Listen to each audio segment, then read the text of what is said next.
Second technical session of Tech Bharat, third edition on day 2, on the theme Opportunities for Women in AgriTech and Food Pro Tech. Can I request the speakers to be on the dais, please? Dr. Sridevi Annapurna Madam, Director, CSIR, CFTRI Mysore. Dr. Ranjana Agarwal, Director, CSIR, National Institute of Science and Technology and Development Studies, New Delhi. Dr. Shweta Suresh, Head Innovation and Startup Partnership, Swiss Next in India, Consulate General of Switzerland.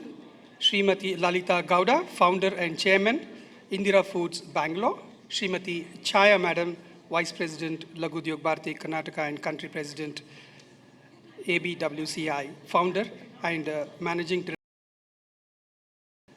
ABWCI, Founder and Managing Director, Nectar Fresh Private Limited. The session will be moderated by Dr. Shweta Suresh.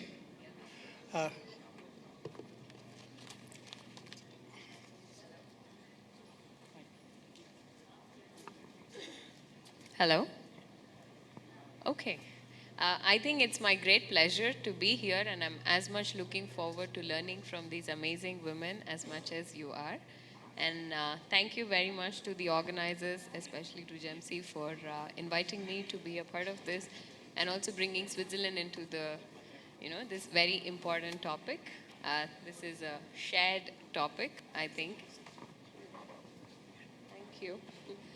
So that in Switzerland also we are looking for ways to improve women entrepreneurship and looking for different opportunities that are present across different fields, of which AgriTech and food processing is one. And I would first like to give the word to Dr. Sridevi Annapurna, who has not only been at the forefront of research, but also who has kind of developed 40 plus technologies to be licensed out. Not all of it, but yes.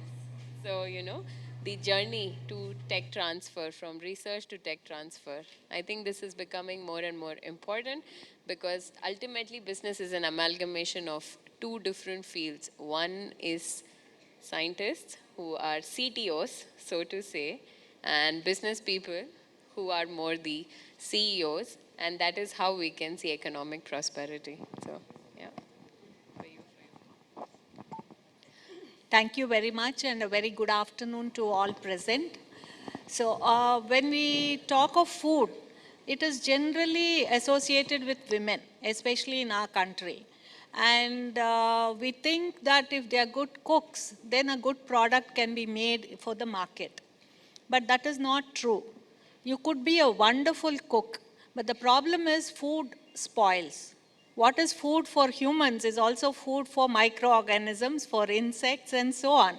So when we talk of the technology, then we have to basically keep in mind 3 or 4 things.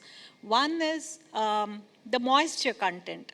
It's extremely important how do you control the moisture. Then comes the pH.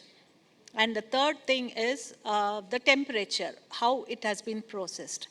It goes without saying that a person has to maintain hygiene and so on.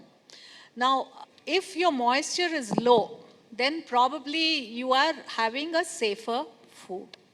But because the food is very heterogeneous, it is having carbohydrates, it has proteins, it is having fat, it has so many minerals, there could be iron, there could be calcium, all of these will start reacting with each other. So even when you make chapati in the morning at home, afternoon I'm sure your kids will refuse to eat it because it has got stale. Right? This is because of the chemical reactions that are taking place. You keep it for 2 days and it is moist, then definitely fungal growth would be seen. So it is always a challenge to the person who is developing the technology to understand these principles that are underlying the food preservation, at the same time maintain the nutritional quality, and finally make sure that it tastes how it did as if it was prepared about half an hour ago. So during the course of the development of food technological principles, what happened? We started adding a lot of additives. We would add color so that even if the color degraded, you would still have the same color. Then preservatives were added. But today, the consumer is very, very smart. They say, we don't want to buy if there is no preservative. So if somebody wants to become an entrepreneur, the first thing is, although you may have an excellent recipe, you need to understand these principles that underlie food technological operations and make sure that those are addressed from day one. And also, once you could make up to 10 kgs. But if you want to make, say, 1 ton, you need machines for that. It is not humanly possible to make that. So we need to actually see that engineering principles are also inculcated during the product development. And that is where many of our Indian recipes do fail. We are not able to really understand that a particular machine is not doing the job it is supposed to do in an optimal manner. So once that is done, then a market survey is also required. It is possible that you make the best idlis in the preserved form, but the person who's buying feels that homemade idlis are better. They will not buy it. So consumer acceptance, sensory evaluation, shelf life, all of these go into the making of a food product. Ultimately, once I am sure Mrs. Chaya Nanjapa will tell better than me, but you require funds too, because the operation has to sustain itself. So all of these put together is what in the institute we try to do. But even here, we can maximum go up to 100 kgs. Beyond that, again, industrial scale, we need to do that, right? So I will stop here, and I'm sure the others will be able to explain other principles. The minister is leaving right now, so I need to go to the airport. Please forgive me. Thank you. Well, thank you very much for still staying here despite your busy schedule. I think with, the entrepreneurs, actually I would like to ask both Chaya as well as Indra a few things that women entrepreneurs generally face. One is with respect to negotiations, right? So it's a difficult one, I would say, to crack into domains that are typically populated by the other half of the gender. And so yeah, what kind of real examples during your journey you had to face, and some tips that you have for the women entrepreneurs here with respect to negotiation, please. Nice to see you, all of you here, so enthusiastic and bubbling with, what to say. To tell you one, years back, I was also sitting there, listening to motivating speeches from other successful entrepreneurs and achievers. I'm sure I expect, I don't know how many are going to be entrepreneurs and how many are willing to be here trying to be entrepreneurs. I'm sure one day you will also be here sharing the success story of yourself, and that's what that's what your passion, enthusiasm and goal, that's what I expect. Am I right? How many are willing to, please raise your hands, let me see how many are willing to be here again. That's very nice. So let me start my journey as an entrepreneur. That's what you're all want to hear from me. I was just a housewife like any other lady. So my ambition was always to achieve something, to do something in life and be recognized in the society. So when I started my journey, I was very much well versed in a printing line, and I wanted to start up the printing press. And I prepared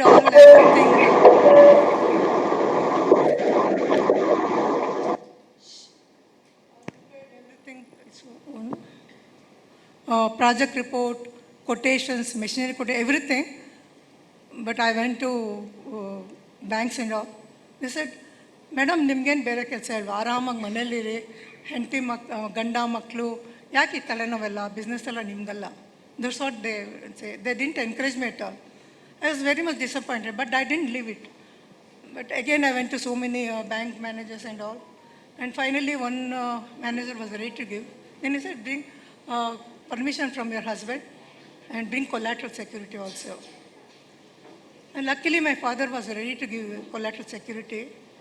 But unfortunately, one of my elder in the family said, no, nothing doing. She's going to lose everything and leave you pauper. So they discouraged and finally they said, they hesitated to give the collateral security. And that time, my husband also, he was neutral, but he said, instead of encouraging, he said, let me take transfer. There was a chance, he took the transfer. So I was disappointed. But then I said, I have to put my own money and start my business. So we were in Mysore here. From Bangalore, he took transfer. We were in Mysore for a long time, say 4 or 5 years. Then we went back again to Bangalore. Meantime, I have to earn money for my business. So I took my knitting machine. I did a lot of knitting and I saved my money. And my sister and my friends helped me in selling those. So when I came back, fortunately I found an advertisement on the paper about food EDP. It was a 6-week EDP. So I attended that and then from then onwards my journey started as an entrepreneur. But fine, what to do? I didn't know. I was not a good cook at all. I was just a normal housewife, nothing, no special skills in cooking. Then suddenly I remembered what my mother used to give me when we came from the school. She used to, I think Hurry to many of our Mysore people definitely know. So from Hurry to, she used to make balls with sugar, jaggery, milk, ghee and all. And that was very nutritious, very filling. And I thought, why not this? Why not take this as a product? And one of my husband's brother was diabetic. I used to make ragi dosa for him. So I thought, why not this also? So 2 products I was able to recognize, identify, I say. And how to commercialize it. And how to make it as a powder form, give it to many people, get the feedback, and finally product was ready. But where to market? So I went all to shops, provision stores and all. I supplied there. They would say heavy discount they wanted. But then after some time, at that time when I started, maybe 25 years back, they say ragi was not that popular. They would say, Madam, yaru togolalla. And moreover, they won't push the product. Ragi was not that popular. So I would bring back crying and what to do, bring back everything, what to do, I was thinking. Then I said, then I found that why not in Janta Bazaars, where they can see the product, give a trial. So there the product picked up. Then after some time I said, why only 2 products? With the 2 products, what can I do? But all this I was doing in a car shed. Car shed place I was doing. I know a very small investment for just 500 rupees for the label when I started. And from few kgs, I was able to scale up to many kgs. And then other things I didn't know. Then again I saw an advertisement, the agro industries at Bangalore, Karnataka Agro Industries.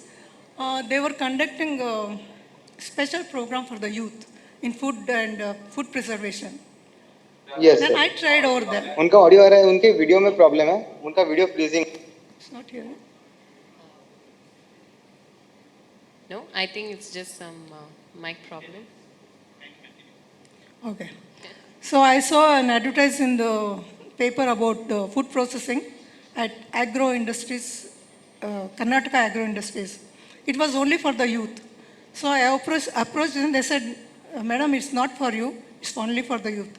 But I didn't give up. I went on pestering them, made samples of the product and took it to them and showed them.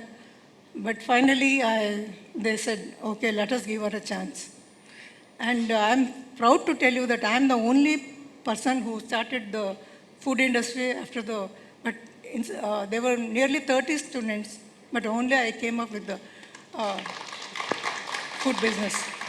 I think that's really inspiring. And if we pause at different, points of our journey, one part that still remains is about financing. And these are women that have made it from, let's say, 0 to 100. But how do you really take it to 1,000?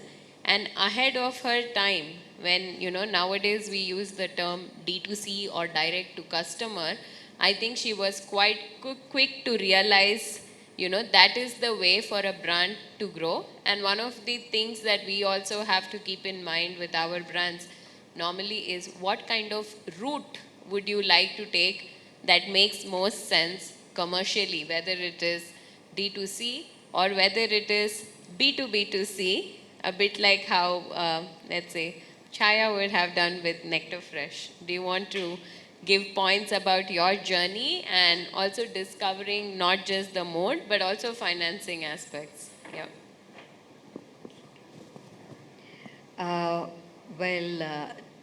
Namaste to everyone. And Indra ma'am, she may not have put into words right now. Her company, if I am right today, it has crossed 200 CR. Why I chose, when generally we at Tech Bharat, why we chose women like her is because it is the humility with growth which matters today in life. And it is how you contribute back. So I think I spoke on her behalf because I enormously respect her as a human being. And about Nectar Fresh, I think most of the entrepreneurs now, as you get into entrepreneurship, I've heard them telling me that, we have not been able to succeed. We are having issues. That is maybe after the 4th or 5th month or so. For us to break even, it took us 5 years of 11 hours of work every day. It is this never give up attitude, and you will make it happen against all odds, that shall make any business succeed. It can't happen overnight. It just can't happen overnight. And each one of us would choose a path. Me and my husband, we chose to grow Nectar Fresh as a social enterprise. Today, every penny we earn, we contributed back towards tribal and rural empowerment. Initially, when I started Nectar Fresh at one of the lowest phases in my life, when I thought my own survival may not be, possible. At that point in time, that is the phase I wasn't through. I literally, like one of those days when you usually have the best in life, then there is a big down in your life. Then instead of valuing in self-pity, I had two options. One, to be dependent on my parents. Otherwise, I could also have chosen an option of standing up for myself and being of some sort of support to many. I chose the other option. So that is how my journey started. I'm a first generation entrepreneur from the family. I was not even confident to sign a check. So from that journey, initially when I purchased around 50 or 100 kilos back then, 14 years back, I wondered whom will I sell this product. Currently, our processing capacity in honey could be 300 tons. From honey, we diversified into jams so that we could support many small farmers. We are very happy we grew during COVID. Many of them ask me, what is that helped you grow during COVID? Well, I think it is our consistent quality and ethics in business that helped us grow, not our marketing. I think that is something you have to give a lot of importance to, and that can be the secret of your success. I think it's just known generally that women leaders tend to be more empathetic and give more back to the society. And generally the businesses that they are a part of also overall tend to be more profitable. And this is proven, right, in studies of mixed boats versus, only male-only boats. But I must say that at Tech Bharat, I find this to be very nice to see a lot of men here as well in a panel that talks about promoting women entrepreneurship in AgriTech and food processing. So one more point, to the two of you is also for opportunities. Of course, it's not true only for women, but also for men, right? In the sense that I see in terms of global trends, where the money is flowing, it's generally a good indicator of where the opportunities are going to come. The last 6 years, majority of the money really went into food delivery services, while now you see influx of money into upstream of the value chain.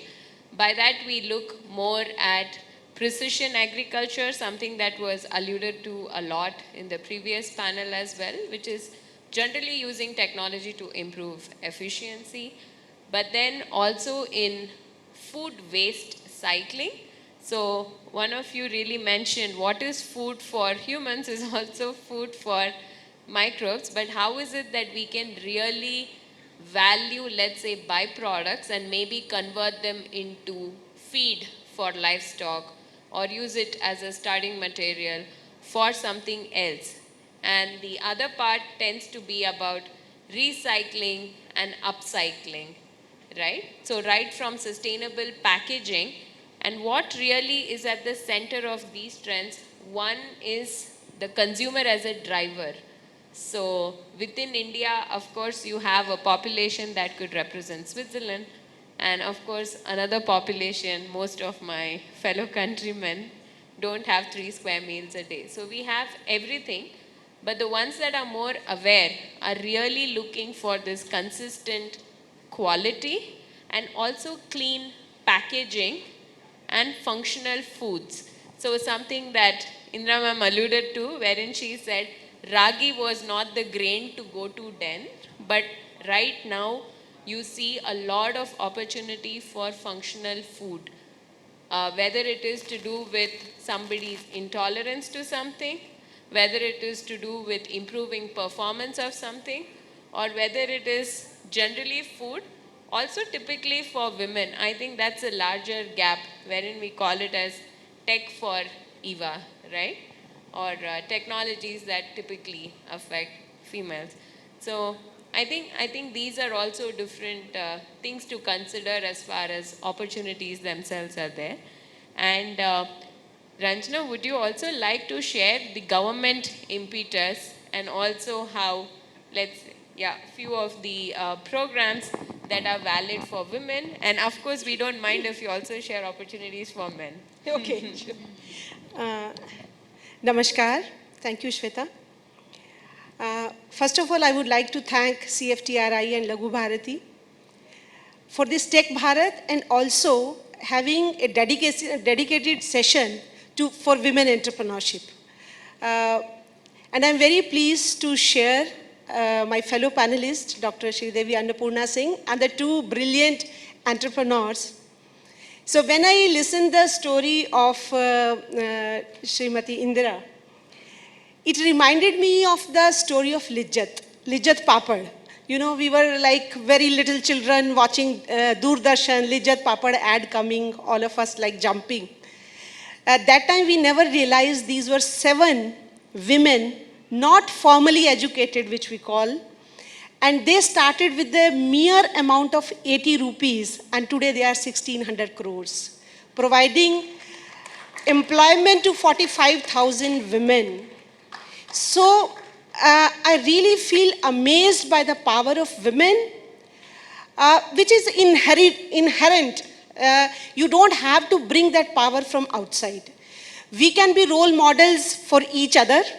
We don't have to look, outside.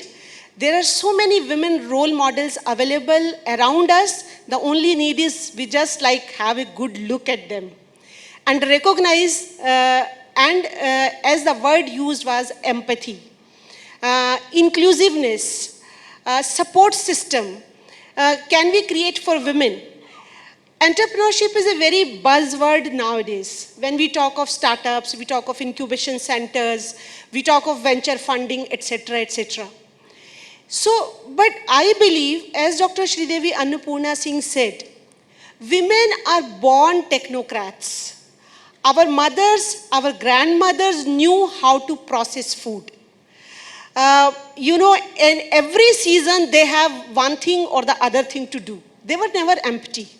Whether that was, making pickles, weaving yarns, fabrics, and papad, buddy, everything, drying vegetables in the summertime for the winter.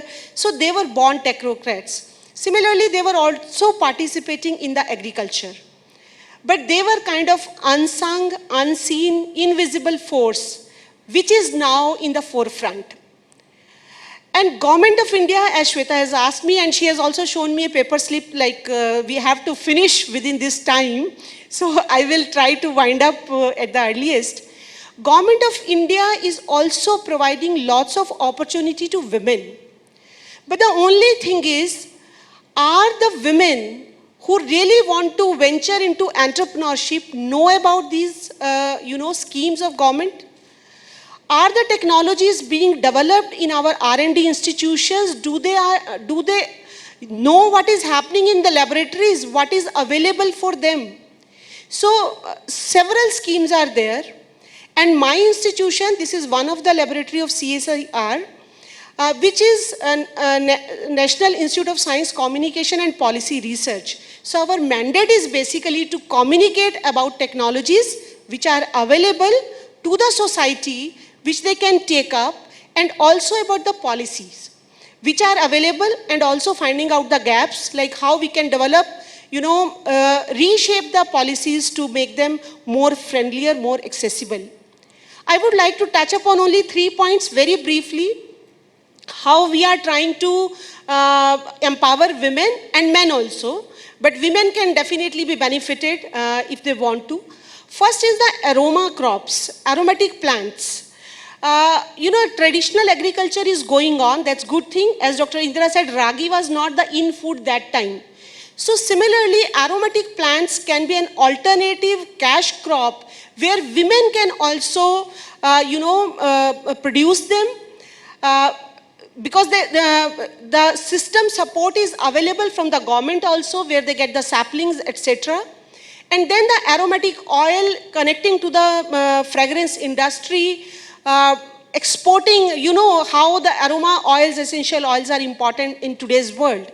So aromatic plants, it's a big mission of CSIR, Aroma Mission, where 5 of the laboratories are growing improved variety of aromatic plants, more than 22, 24, for every aromatic climatic region from north to west, west to east. So that is there. Secondly, to empower women in particular, but farmers in general, an app has been developed, Kisan Sabha app. More than 8,000 stakeholders are registered with us. So where farmers can connect with the mandis, what are the best available rates. As said, like women do not know where to sell their crops, where to find the transport, where to find the agriculture equipments, etc., etc. So this Kisan Sabha app also provides the entrepreneur women or a normal rural women to connect with the market of agri-market. And thirdly, CSIR has 37 laboratories across India. Like CFTRI, each institute is developing technologies in their particular areas.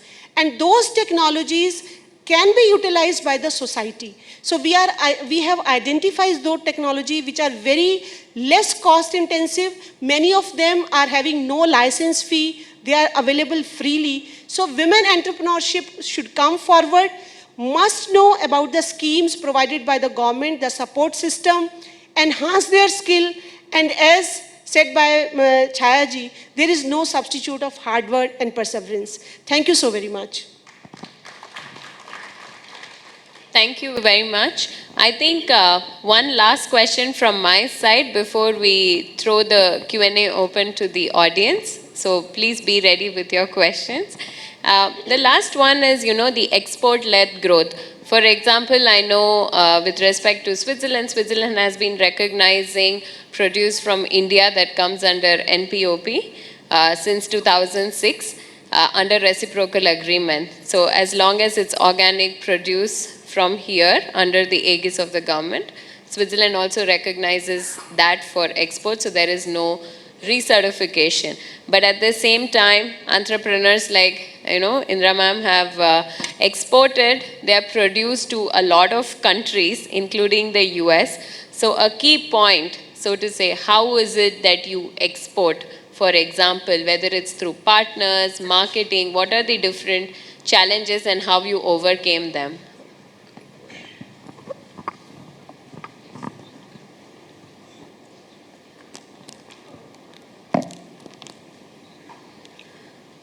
Actually, we export through mediators.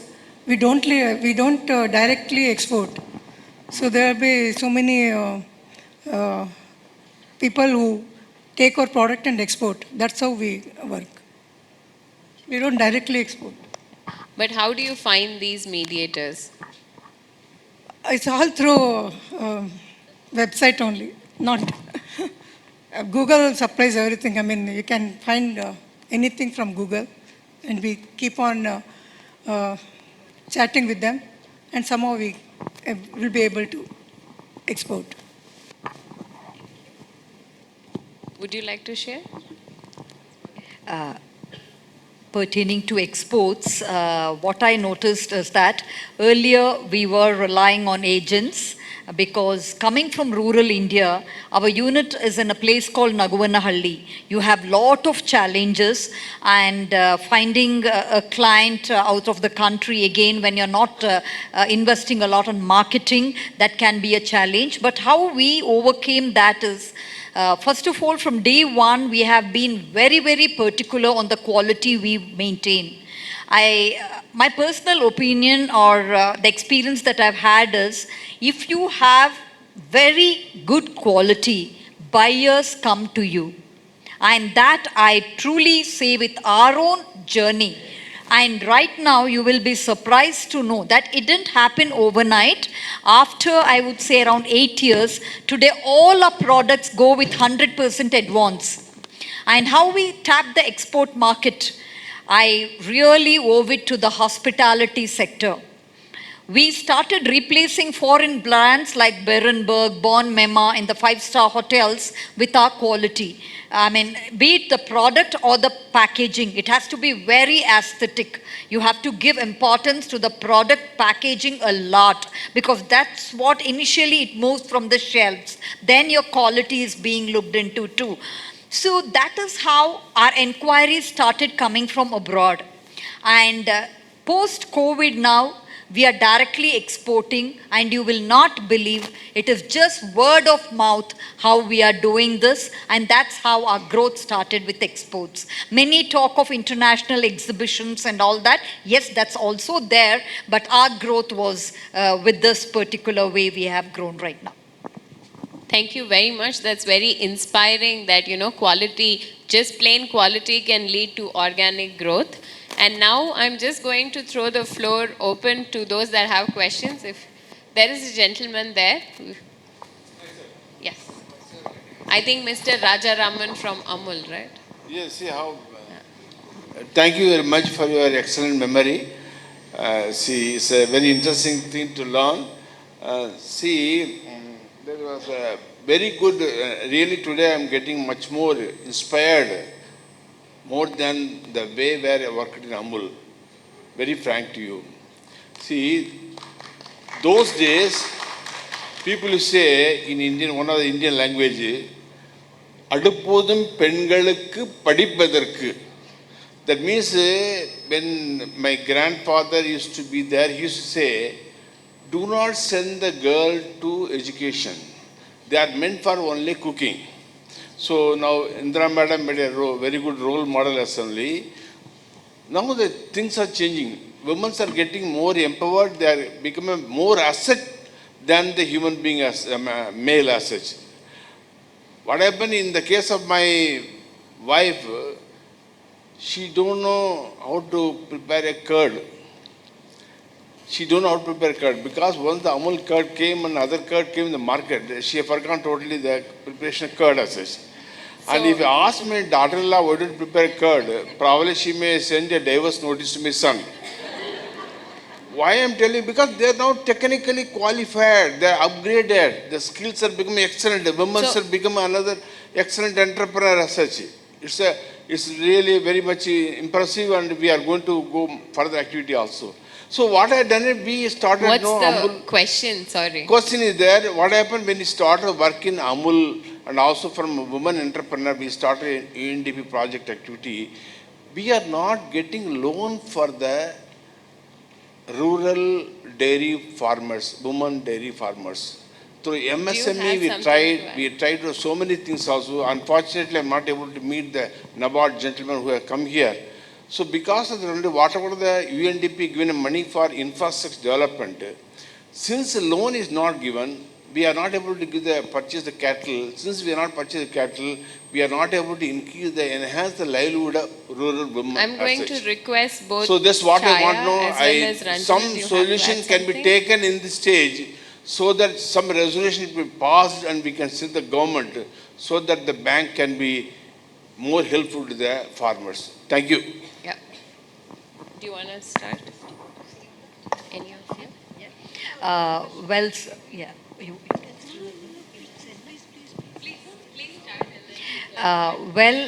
Sir, I'm also a rural social entrepreneur, and I would say that depending on subsidies and grants, we will end up waiting for it for a lifetime. I'll be very honest with you as a rural entrepreneur. In this 14 years of my experience as a social entrepreneur, I've got 2 lakhs from the government. I'm extremely happy, very grateful. I put a huge board thanking KVIC. And currently, I take care of around 750 tribals. And it's been my 8th year. We are one of the largest buyers of tribal honey in the country. Okay, and small farmers, maybe 700 more. So I have literally given up because there are a lot of challenges, especially when you come from rural India. The best way to take it forward, start small, succeed, scale up, go to the next level. That is how our journey has been. This is where I feel that initial investment that you do with whatever little you have, and then you make a success out of it and then scale up. That is what I felt we should eventually do. Yeah. There's no, sir, to be honest, you can't keep waiting for these schemes and grants and subsidies. Honestly, I didn't get it either. She said whatever I wanted to. Basically, these were my thoughts also. But because now I have to say, so I just add something. I come from a part of India which is, agrarian society basically, Haryana, Punjab, Haryana, known as basket of, wheat basket. There I have seen men sitting, playing cards on the roadside and women doing the hard work in the field. So when we talk of these kind of, loans and everything, men knows better. Our government made the scheme like only 50% women will be sarpanch of that particular village. But they were sarpanch patis who were running the business. So I think government support is there. Most of the time, whenever we are talking of rural women, as you have addressed that, rural women, first of all, may not be knowing about these schemes. And secondly, does she have the power to take loan? Who will allow her to take loans or, support from the government? So I think this is a situation where this patriarchal mindset has to go. When we are talking of rural women entrepreneurs, this mindset that women can do, they are doing. but acceptance that they can do and they can be entrepreneur outside their household. They are entrepreneurs in the real sense in their household. They are contributing to the economy. But the formal economy, if they are entering into, the family, the society has to acknowledge their contribution. Thank you. Thank you for this. I think it just brings 2 points to my mind. One is what the gentleman alluded to, but in a different manner. India has such a rich food heritage, and on a global scale, I feel that we aren't really tapping into it, right? When I say Switzerland, you think of chocolate, you think of fondue perhaps. How many do we have, and what have we really taken onto a global scale, and how to process it, how to package it for a more global audience? So that's definitely one opportunity. And the second one, it's for all the people here and also beyond, right? Conversations about women, rights, achievements belongs everywhere on any forum, on any panel, and women do tend to be the biggest supporters for other women, and we shouldn't forget that at all. So with that, can I have one more question? Here the dupatta, sorry. Yeah, probiotic entrepreneur, yeah. I forgot your name. Thank you very much. This question comes to Dr. Ranjana Agrawal. But just before that, one more line of thought that I can pass on. Just now we spoke about a problem that the gentleman raised, that women do not get loans, which I actually do not agree with. I started my company in 2009. 2011 was when I took my first loan from bank, MSME, maybe Chaya ma'am. Next time we should have somebody from MSME. I got 1 crore of a loan because it was a biotech company. 1 crore of a loan without any collateral, all by myself. No husband, no father, no brother, nobody. You need to make a very good report, and people are there to support you. And this was 2011. Today we are talking in 22. 11 years further. I think now the MSME CGT MSE loan is 2 crores, and you can get. Please spend your time, money, efforts to make a good project report. Based on that, I'll take you to the next question, Dr. Anjana. I want to know that you said from CSR labs, you can out-license a technology. Now, what happens is, when you out-license these technologies, and when you are taking it, it only ends up at the R&D level. The problem starts after that. R&D level, things happen. When you have to take it, and very rightly Dr. Sridevi had pointed, when you have to take it in a tonnage and when you have to take it in a bigger scale is where things get lost and where bigger money is required and the spiral downward starts much faster. Is there anything that CSIR is doing for the scale up or for the large scale? Thank you very much. First of all, to your first statement, I would like to say it is kind of your success story that how you were benefited with the government schemes. So I think we should, we women should have, like, create more awareness among other women about these kind of things. I know about Jan Dhan Yojana where that 10 lakh loan was there without collateral, but like such big loans, etc. If we can, as I said, women do not know many times. So this information has to be passed on. Second thing which you have raised about CSIR technology or from any technologies, we totally understand that this happens. And therefore at CSIR level, we are very conscious of this fact that when technology goes into the market, there can be problems. Because working in four walls of the lab is different as compared to going to the market. So therefore, we are also focusing on, assessment of technology readiness level. Whether there were some gaps, inviting industry people, taking their inputs.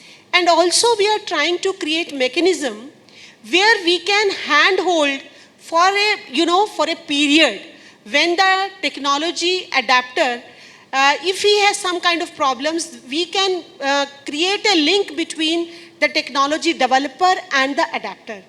I would like to share a very small example of one of our labs. Technology was delivered to 80 industries. So my institution started working on socio-economic impact of that technology, because we were very happy that this technology has been licensed to 80 industries. But when we reached to the industries, they said, like, we bought the technology, the license fee, generally CSIR doesn't have very high fee. They say we took that, but we have shelved that technology. We are not using it because there were certain problems. So, there was not a rocket science involved. The only thing needed was to invite industry people and the technology developers, ask them to sit on a table and share their problems. And you will not believe, just in one day session, we have brainstorming meeting.